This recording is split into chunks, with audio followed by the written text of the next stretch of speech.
ป่าพี่น้องเอ้ยมีปลาอยู่บ่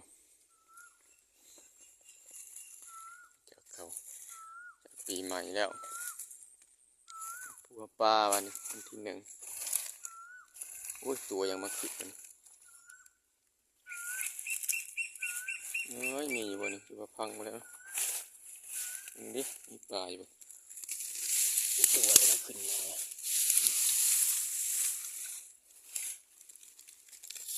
ลองมีบ่นี่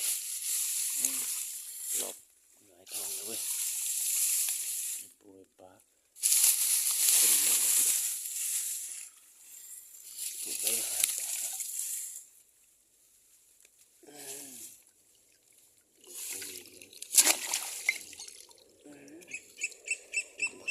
อุ้ยมีปลามีปลาปลาอะไรพี่น้อง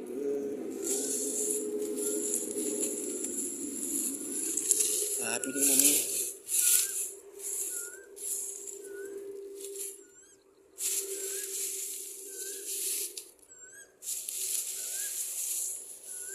เก่าแล้ว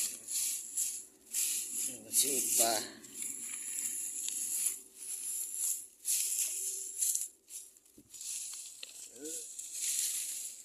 ปลาไม่มี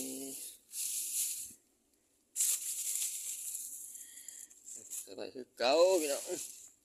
มีปลาจับไปมาเหยียบว่าจะมีปลาอีกไหม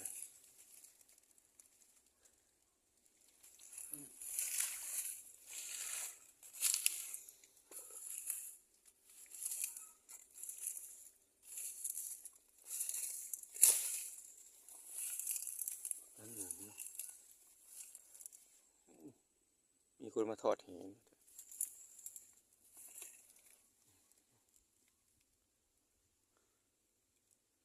มีปลาเลยพี่น้อง